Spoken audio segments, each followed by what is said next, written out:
pouvez vous asseoir. Je vais simplement faire une courte prière. Père des cieux, encore une fois, nous voulons te remercier parce que tu es digne.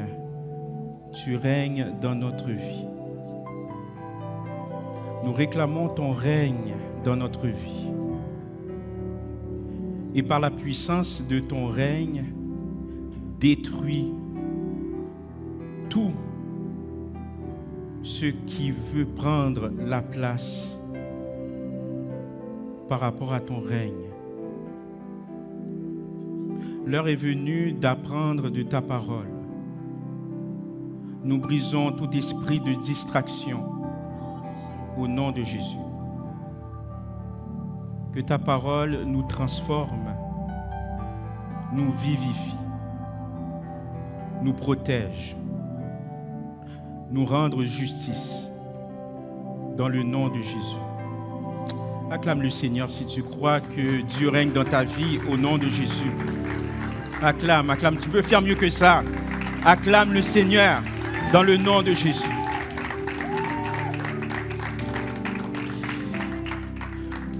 Aujourd'hui, j'aimerais apporter un enseignement. Ce sera vraiment un enseignement ce matin. Un enseignement qui va nous fortifier. Non seulement nous fortifier, mais également nous encourager.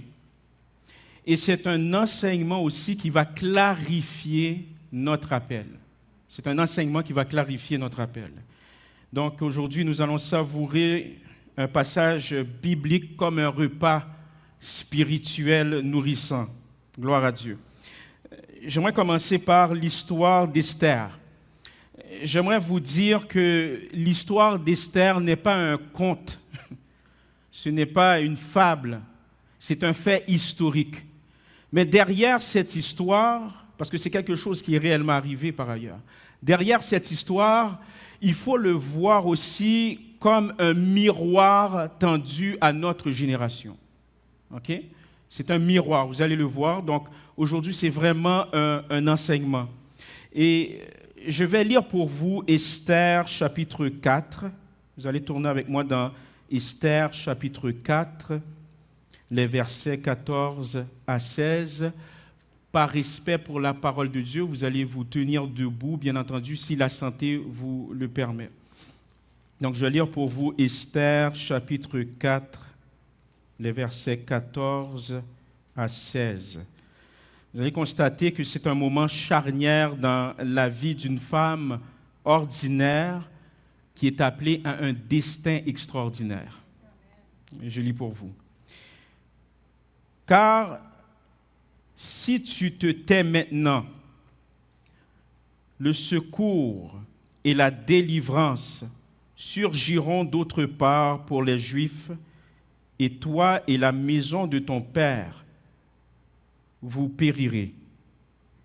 Et qui sait si ce n'est pas pour un temps comme celui-ci que tu es parvenu à la royauté.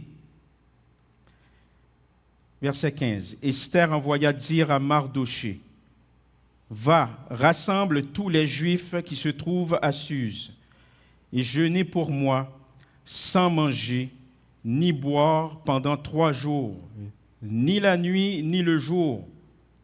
Mais, moi aussi, je jeûnerai de même avec mes servantes, puis j'entrerai chez le roi, malgré la loi, et si je dois périr, je périrai. » Parole du Seigneur, vous pouvez vous asseoir. Donc ici, le livre d'Esther raconte l'histoire d'un peuple, un peuple qui est menacé, un peuple menacé. Et l'histoire d'Esther aussi, c'est l'histoire d'une jeune femme ambivertie. Ambivertie, qui veut dire qu'elle est ni extravertie, ni introvertie, ou peut-être un peu des deux. Donc cette femme, malgré cet environnement vraiment difficile, eh bien, c'est une jeune femme qui est prise entre deux mondes. Cette femme, non seulement elle est prise entre deux mondes, mais c'est une femme qui est discrète, hein, elle est très discrète. Vous allez voir, lorsque vous prenez le temps d'étudier le récit, vous allez voir que c'est une femme très discrète, mais à la fois courageuse. Hein, c'est une femme courageuse. Mais on remarque aussi dans ce récit, vous allez constater que Dieu est présent, mais silencieux. Dieu, il est présent, mais silencieux. Parce que lorsqu'on prend le temps de lire l'histoire, lorsqu'on prend le temps d'étudier l'histoire, vous allez constater qu'il n'y a aucun prophète. C'est-à-dire, il n'y a pas un homme de Dieu ou une prophétesse qui va dire « Ainsi parle l'Éternel, Dieu me dit telle chose ». Donc, il n'y a aucun prophète dans ce récit. Il n'y a aussi aucune mention directe de Dieu. Aucune mention directe de Dieu. Et pourtant, nous constatons que Dieu agit. Il agit. Non seulement Dieu agit, mais il dirige. On constate ça, malgré son absence dans le texte, malgré qu'il n'y a pas un homme ou une femme qui est appointé pour être porte-parole de Dieu, prophète veut dire porte-parole de Dieu, eh bien, malgré cela, malgré qu'il n'y a pas ça, on sent que Dieu dirige l'histoire. On sent que Dieu place les gens dans l'histoire. Il est en train de placer. C'est un Dieu stratégique. Non seulement que Dieu place, mais on voit que Dieu utilise également la personne qu'il a choisie. Donc Esther chapitre 4 est un tournant dans le récit. C'est un tournant dans l'histoire du peuple juif. C'est un tournant également dans sa propre histoire. Et dans ce récit, eh bien, nous constatons que Mardoché va parler à Esther. Hein, c'est un membre de sa famille. Et Mardoché invite Esther à pas seulement subir l'extermination, parce qu'il y avait une menace d'extermination. Ce n'est pas simplement subir une situation. Est-ce que je parle à quelqu'un? Ce n'est pas simplement subir une situation, mais de discerner. Et Mardoché va dire à Esther, « Hey, prends le temps de discerner. Prends le temps de discerner le moment précis que tu es en train de vivre. » En d'autres mots, Mardoché va dire, « Et si tu étais là pour un temps comme celui-ci, hein? Si tu étais là pour un temps comme celui-ci, eh bien, comme Mardoché, je te dis, si tu te tais, Dieu agira quand même. Si tu te tais, Dieu agira quand même, mais sans toi. Mais sans toi. » Remarquez dans le récit, Mardoché, lorsqu'il lui dit ça, Mardoché ne met pas de pression sur Esther. Hein. Vous allez voir, il n'y a aucune pression indue. Il dit simplement ce que je vous ai dit. Là, je résume, je paraphrase. Il dit, si tu te tais, Esther, Dieu agira quand même. Dieu va agir quand même. Que tu sois là, que tu ne sois pas là, Dieu va agir quand même. Parce que c'est le Dieu de toute éternité, c'est le Dieu créateur. Il va agir sans toi. Et maintenant, Esther, face à cela, eh bien, Esther, maintenant, est mise devant un choix. Devant un choix. Soit tu agis, ou soit c'est le statu quo. Le statu quo, c'est-à-dire on reste tel quel, on ne fait rien, on n'agit pas. Donc, c'est soit que tu agis, ou soit c'est le statu quo. Maintenant, qu'est-ce qu'on peut apprendre de cela? J'aimerais vous dire que l'Éternel des armées, le Saint-Esprit de Dieu, Dieu lui-même, ne force personne. En aucun cas, Dieu va forcer quelqu'un à faire quelque chose. Dieu ne force personne, mais ce que Dieu va faire, Dieu offre des opportunités. C'est ce que Dieu va faire. Il ne te force pas, il va te montrer les opportunités. Au même titre que Esther. Dieu n'a pas forcé Esther. Vous ne voyez pas, ainsi par l'Éternel, tu dois faire ceci, sinon la foudre va tomber sur ta tête. Non, nous ne voyons pas ça. Il n'y a pas de pression. Mais elle est devant quoi? Devant un choix. Et Dieu lui offre des opportunités. Si tu choisis le silence, si tu choisis l'inaction, peuple de Dieu, je vais te dire ceci, Dieu va agir autrement. Ce message est pour moi également. Car le plan de Dieu est plus grand que notre vie.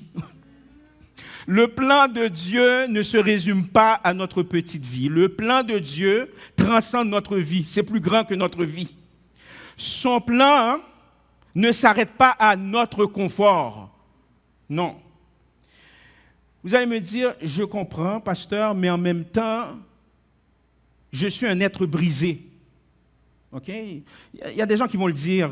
Ils ont été trahis, ils ont été brisés, ils ont été blessés, ils sont dans un monde incertain, ce qui les empêche à rentrer dans le plan de Dieu.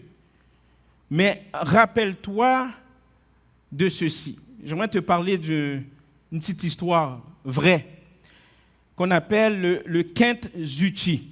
J'espère que je le prononce bien, c'est en japonais. Kintsugi. Dans la culture japonaise, les vases brisés sont réparés avec de l'or. Ils ne sont pas dans une culture de gaspillage. Okay? Donc, j'aimerais te dire ceci. Tes fissures peuvent devenir des témoignages de grâce. Ouf, mes amis. Tes fissures peuvent devenir des témoignages de grâce. Ne t'arrête pas à tes blessures. Ne t'arrête pas à ce qui s'est passé autrefois. Dieu t'invite à un choix. Dieu te choisit pour une mission bien précise, au même titre qu'Esther. Esther pouvait dire à Mardoché, mais écoute, je suis intimidée par le roi. Le roi veut absolument nous exterminer. Je regrette. Non, non, non. Dieu veut utiliser également tes blessures pour que ça soit un témoignage de foi. De telle sorte que lorsque les gens vont t'entendre, vont entendre ton histoire, les gens seront fortifiés. Et les gens diront, ah, l'Éternel est Dieu. Il y a réellement un Dieu. Lorsque je regarde ce que tu as vécu dans ta vie, les trahisons, les blessures, donc il y a réellement un Dieu. Maintenant, j'aimerais vous dire ceci. Dieu ne cherche pas des vases parfaits. En aucun cas, vous allez voir ça. Dieu ne cherche pas des vases parfaits. Dieu cherche des vases qui ont un cœur disponible. C'est ce que Dieu cherche. Dieu cherche réellement un cœur disponible. Est-ce que tu es disposé à faire la volonté de Dieu dans ta vie?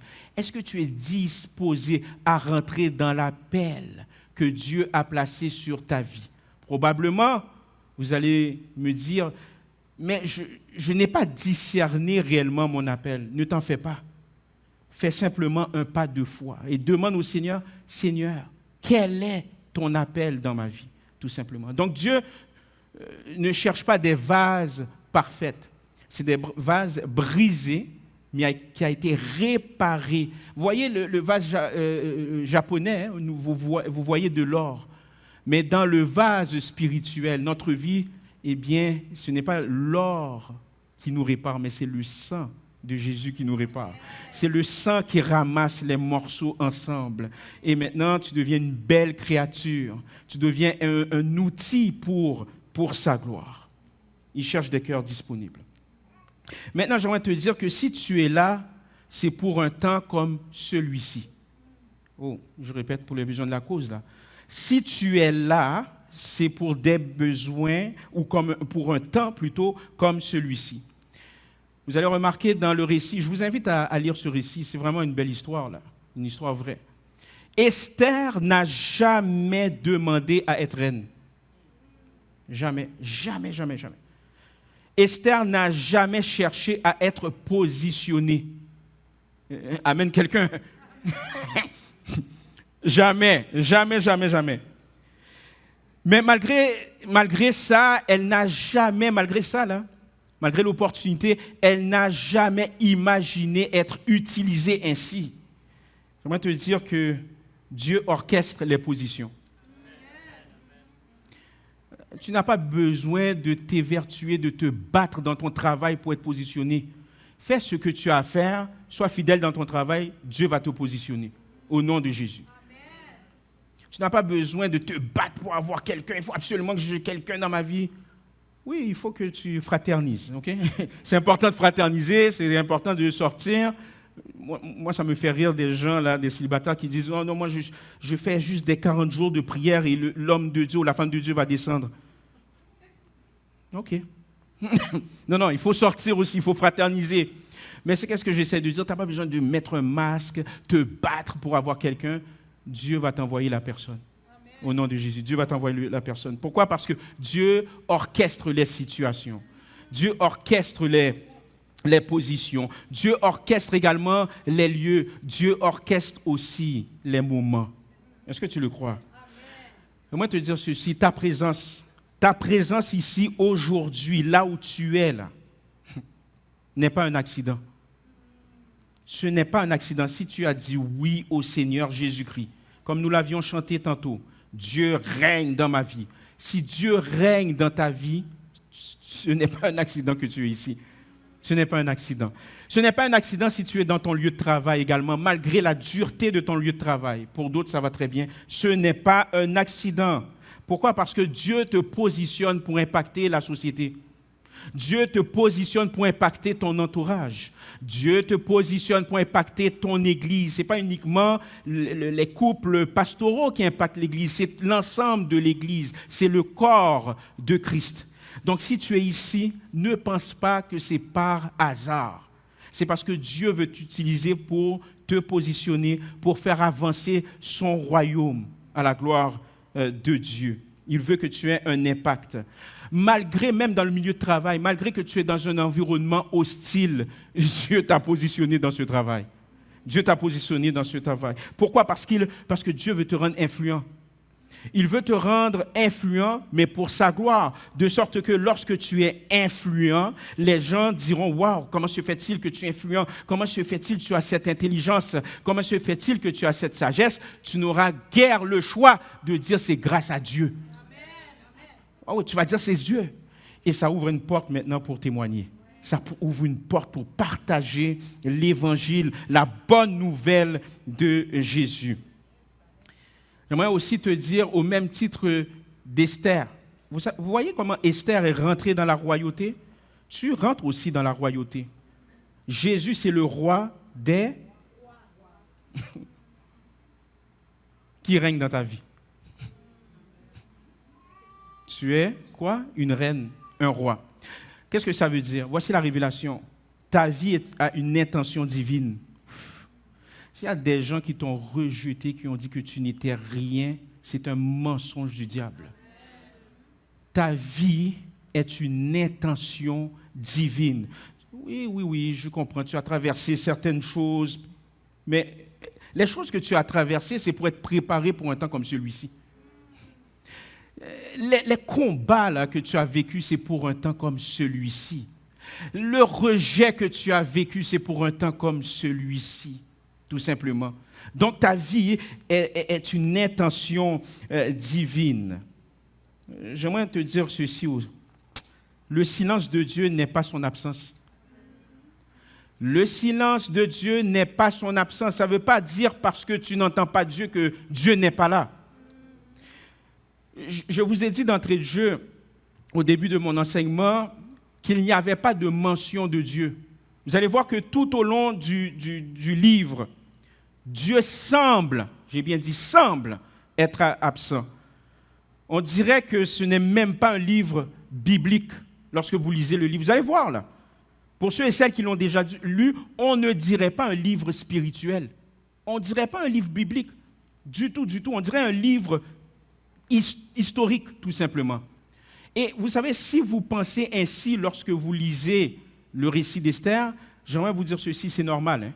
C'est normal que vous pensiez comme ça. Pourquoi? Parce que plusieurs théologiens, plusieurs historiens, anciens comme modernes par ailleurs, ont exprimé des doutes.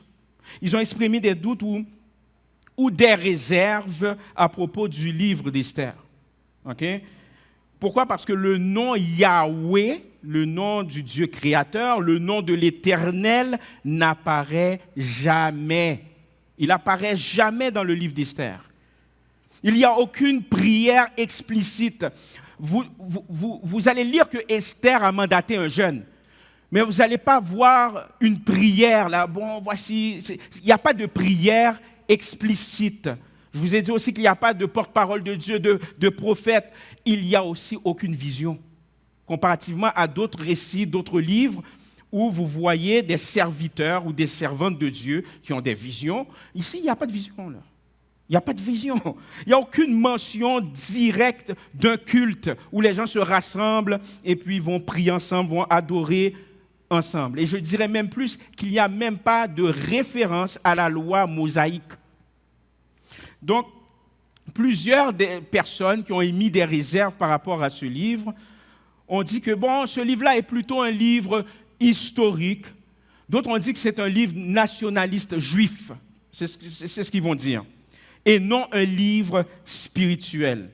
Et certaines fois, on se sent comme ça. On se sent exactement comme ces théologiens, comme ces historiens. Parce qu'on n'entend pas Dieu, on pense que Dieu n'est pas là. Parce que Dieu n'agit pas immédiatement, parce que nous vivons dans une culture d'instantané. On manque de patience, on va prier pour... Je ne sais pas, vous priez pour quelque chose, mais vous ne voyez pas la chose arriver. Vous ne recevez pas de Dieu. Vous dites, mais c'est bizarre, je ne reçois ni lorsque je chante, ni lorsque j'écoute des messages sur Internet. Certaines fois, je ne reçois même pas non plus à l'église. Donc, probablement que Dieu n'est pas dans cette église. Probablement que Dieu n'est pas dans ma vie. Probablement que Dieu m'a oublié. Donc, Dieu n'est pas là. Mais j'aimerais vous dire, non, ce n'est pas comme ça que Dieu fonctionne. Son silence ne signifie pas son absence. OK? En réalité, vous savez qu'est-ce que Dieu fait? Et je vous ai dit, c'est certains théologiens qui ont pensé que Dieu était absent. Mais ceux qui ont pris le temps d'étudier le texte, ceux qui ont pris le temps de prier sur le texte ont constaté que, Dieu, il est là. Mais c'est parce que Dieu a une autre façon d'agir. Gloire à Dieu, on ne sert pas un Dieu qui agit de manière monolithique, d'une certaine façon. Il faut que ça soit comme ça. Je vais aller plus loin. Ce n'est pas un Dieu traditionnaliste. Est-ce que vous comprenez? Non. Les érudits de la parole de Dieu, les gens qui ont étudié la parole de Dieu ont constaté que Dieu agit en coulisses dans le récit. Il agit en coulisses. Je veux te dire aujourd'hui, je t'encourage, malgré que probablement que tu n'entends pas la voix de Dieu. Peut-être tu n'arrives pas à discerner Dieu dans ta situation. J'aimerais te dire que Dieu agit en coulisses. Okay? Dieu voit. Ne pense pas que Dieu ne voit pas. Dieu voit l'injustice. Dieu voit tes victoires. Dieu voit tes tribulations. Mais il agit en coulisses. Certaines fois, Dieu va agir de manière spectaculaire, comme nous l'avions vu avec le récit de Moïse. C'est extraordinaire, les displays, la mer qui s'ouvre. Mais certaines fois, Dieu va agir en coulisses. Mais ce n'est pas parce qu'il est derrière le rideau qu'il n'est pas là. Il est là dans ta vie. Ne lâche pas le Seigneur. Amen. Ne lâche pas le Seigneur. Sachant que Dieu maintenant agit en coulisses ou derrière le rideau, quoi qu'on ne peut pas mettre Dieu derrière le rideau, je vais te dire que la grâce commence là où tes forces s'arrêtent. Je répète, la grâce de Dieu commence, parce que moi je le vis là à l'heure actuelle, la grâce de Dieu commence là où tes forces s'épuisent, là où tes forces s'arrêtent. Vous allez voir encore une fois dans le récit d'Esther. Esther n'a jamais agi dans l'impulsivité. Jamais. Vous savez qu'est-ce qu'elle a fait? Elle a jeûné. Elle a prié. Elle a littéralement remis sa vie entre les mains de Dieu. C'est ce qu'elle a fait. Et c'est là que la grâce a commencé. Donc, lorsque tu es à bout de souffle dans ta vie, Dieu commence à régler ton cas. Lorsque tu es à bout de souffle, tu as dit, j'ai tout essayé, Seigneur, c'est à partir de là que maintenant, là, Dieu met son pied à terre. C'est là que Dieu commence. J'aimerais te dire que ta vulnérabilité est le terreau de son intervention divine. Lorsque tu es vulnérable devant le Seigneur, n'aie pas honte de dire, Seigneur, je suis à bout de souffle. Je ne suis plus capable. Je suis à veille de lâcher. Je suis à veille de lâcher mon travail. Je suis à veille de lâcher ma famille. Je suis à veille de lâcher l'église. Je suis à veille de lâcher le ministère. Je suis à bout de souffle. Dieu veut entendre ça. Sache que Dieu veut entendre ça, c'est normal. Je l'ai déjà dit, Seigneur, je suis fatigué du ministère. J'ai déjà dit ça. Pourtant, les gens me disent, waouh, bravo, mais je dis, Seigneur, je suis fatigué. Je me souviens, lorsque je travaillais auparavant dans la fonction publique, il y avait tellement d'injustice, c'était fou. Du racisme, de l'injustice, on fait exprès de te donner plein d'ouvrages, tandis que les autres ont presque absolument rien. Bien entendu, je connais mes droits, j'ai porté plainte au syndicat à une certaine époque, mais je n'en pouvais plus. J'ai dit, Seigneur Dieu, je suis à bout de souffle. Et puis, boum, Dieu a révoqué la gestionnaire. Est arrivé un scandale, et puis Dieu l'a révoqué, et puis Dieu a mis un autre leader qui était plus favorable. Vous voyez? Donc, Dieu veut entendre ce genre de prière. Parce que certaines fois, on est gêné, on a honte de dire, ça ne sert à rien, Dieu connaît tout.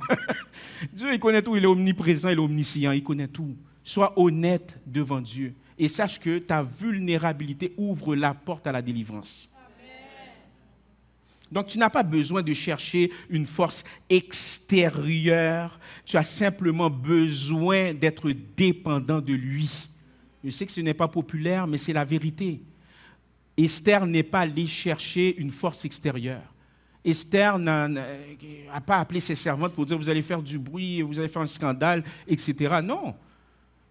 Elle a dit face à ça, bon, qu'est-ce que vous voulez qu'on fasse? La dépendance. Certaines fois, on est à bout, mais c'est uniquement le Seigneur. Vous savez, je pense que Bérénice l'a dit lorsqu'elle prophétisait. Elle a dit, il y a des prières, et c'est biblique, qu'est-ce qu'elle dit? C'est comme ça qu'on analyse les prophéties, à savoir est-ce que c'est en accord avec la parole de Dieu. Elle a dit, certaines fois, on ne sait pas quoi dire dans la prière. Hein. C'est un soupir inexprimable. Des fois, on fait... Mais ton soupir veut dire quelque chose. Dieu entend. Dieu voit, littéralement. Donc, c'est une porte à la délivrance. Donc, Esther n'a pas cherché de l'aide militaire, elle n'a pas usé de son influence, parce qu'elle était une reine. Elle n'a pas usé de son influence pour mater le roi et puis partir en guerre, non. Non. Elle, son arme, c'était la dépendance. C'était la dépendance envers Dieu. Donc, elle était dans l'attente. Elle jeûnait pendant 3 jours, sachant pas qu'est-ce qui allait arriver. Et j'aimerais te dire que pendant cette attente, c'est un lieu de transformation. Pendant que tu attends, dis-toi que l'attente est un lieu de transformation. Lorsque tu attends, c'est un lieu de transformation. Dans le récit, Esther a attendu 3 jours, hein, n'est-ce pas? Donc, l'attente n'est pas une pause vide. L'attente, ce n'est pas l'inaction. Non. L'attente, c'est une période de maturation. C'est comme ça qu'il faut le voir. Lorsque tu attends, j'avoue que c'est ennuyant d'attendre. Comme je vous l'ai dit, on vit dans une culture d'instantané. Donne-moi Jésus, bénis-moi. Mais certaines fois, Dieu force les attentes. Tu attends après une promotion, tu attends après le mariage, tu attends après le ministère. Peu importe. Certaines fois, Dieu fait exprès. Il met l'attente pour que tu puisses maturer, pour que tu puisses grandir dans la foi. Et pendant cette attente, vous allez voir que tous les grands leaders, tous les grands dirigeants ou dirigeantes dans la parole de Dieu avaient une période d'attente. Je pense à Moïse. Moïse a une période d'attente, c'était une 40aine d'années d'attente. Joseph également. Jésus n'a pas commencé le ministère à l'âge de 15 ans. C'est après 30 ans, là. Est-ce que vous comprenez? Donc, la période d'attente, il ne faut pas le voir comme une malédiction. Oh, je suis maudit. Non, la période d'attente, c'est ta maturation. C'est pour grandir dans la foi. Je sais que ce n'est pas plaisant, mais c'est pour ton bien, la période d'attente. Donc, ne méprise pas l'attente. Ce que tu vis en silence, Dieu façonne ton courage. Ce que tu vis en silence, Dieu va affiner en toi. Ce que tu vis en silence, Dieu va purifier tes motifs. Ce que tu vis en silence, Dieu va purifier ton cœur. Qui aimerait avoir un cœur purifié à la gloire de Dieu? Oh, applaudis le Seigneur si tu le crois au nom de Jésus.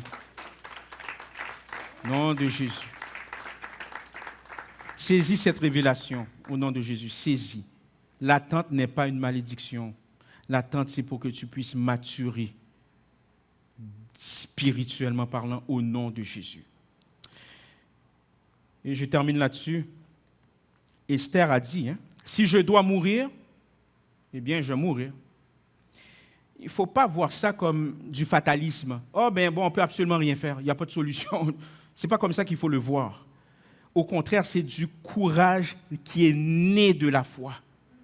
Ce n'est pas du fatalisme. Ah, ben si je dois mourir, tant pis, comme disait ma petite fille quand je lui dis, je vais confisquer ton toutou, tant pis. Mais au fond, ça la dérange. Mais elle veut montrer que ça ne la dérange pas. Il y a déjà de l'orgueil à cet âge-là. Elle ose me dire tant pis.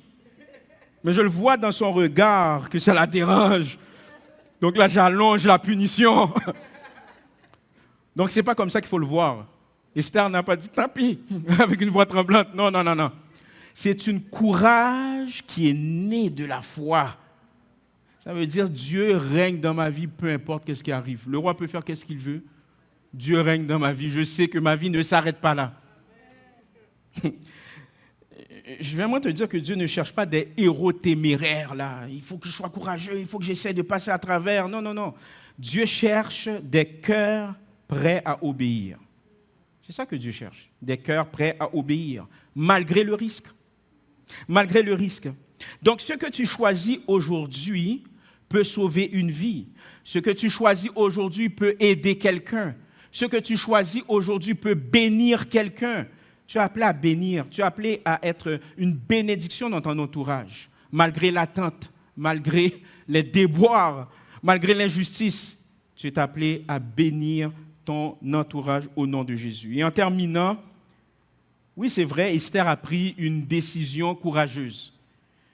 Elle a osé croire, malgré l'absence entre griffes de Dieu, mais en réalité, Dieu était présent et elle a choisi de croire que Dieu pouvait l'utiliser. Parce que c'est ça qu'elle a choisi, de croire que Dieu pouvait l'utiliser, même dans la peur, même dans la crainte et même dans le silence. Peut-être que tu es arrivé à ce moment dans ta vie présentement. Peut-être c'est là, tu es rendu là. Peut-être que ton histoire va prendre du sens maintenant. Tu dis, maintenant je comprends pourquoi je vis ces déboires. Je comprends pourquoi je vis telle injustice. Ou peut-être ça va très bien également. Je comprends pourquoi ça va très bien maintenant dans ma vie. Donc tu es arrivé à ce moment-là, peut-être. Mais j'aimerais te dire, ne crains pas de te lever. Au même titre que Esther s'est levée, ne crains pas de te lever. Au même titre que Jésus s'est levé également. Il s'est levé, la croix a été érigée. Il n'est pas mort par terre, il est mort debout. Jésus s'est levé pour nous donner la vie, pour restaurer notre relation avec lui. Mais au même titre que Jésus l'a fait, Dieu peut le faire à travers toi. Sois encouragé dans le nom de Jésus. Amen. Amen.